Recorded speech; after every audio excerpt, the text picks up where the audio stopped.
Ang programang ito ay rated SPG. Striktong patnubay at gabay ng magulang ang kailangan. Maaaring may masiselang tema, lengguwahe, karahasan, sexual, horror o droga na hindi angkop sa mga bata.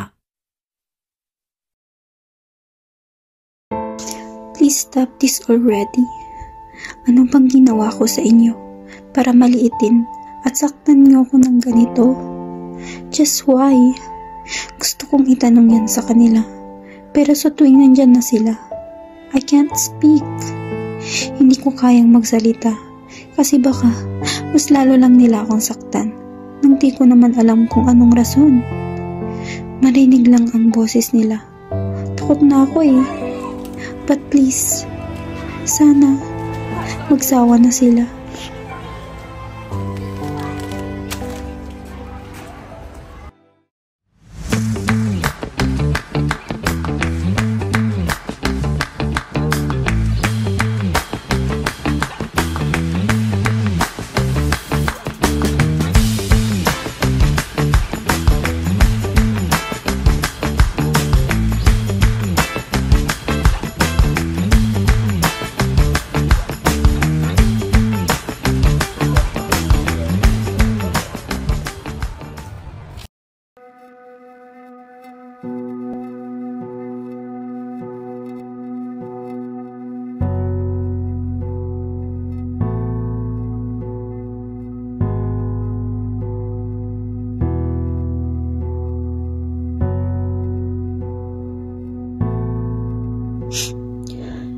Papa, please tama na po.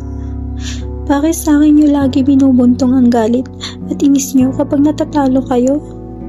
Anak niyo po ako, hindi punching bag.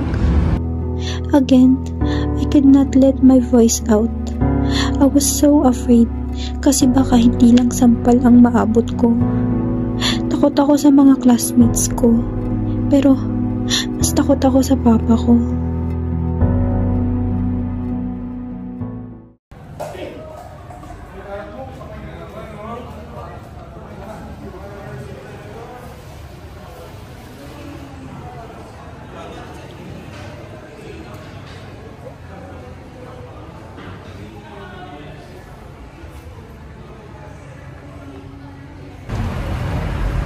Alas 12 na pala.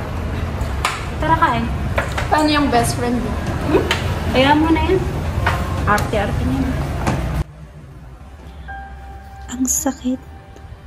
Akala ko may kakampi pa ako. Akala ko may magliligtas pa sa akin. But I was wrong all along. I heard my one and only best friend saying awful things behind my back. She even said na naging kaibigan niya lang ako para tagagawa ng assignments niya at tagalibre ng mga pagkain niya. Hindi ko yun naisip nung una kasi akala ko kailangan niya lang talaga ng tulong ko.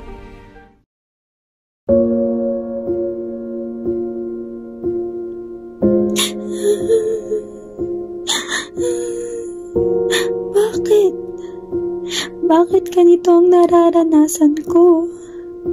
What did I even do to deserve this cruelty? Is it my face that they hate? Is it my voice? Or is it my existence? Why? Yung nag-iisang akala kong kakampi ko. My only hope. Ni kailanman, hindi pala ako tinuring na kaibigan. Paano na ako mabubuhay ngayon? I'm slowly losing the hope and the light to live. Kapag ba nawala ako, hindi na sila magagalit? Kapag ba nawala ako, hahanapin kaya nila ako?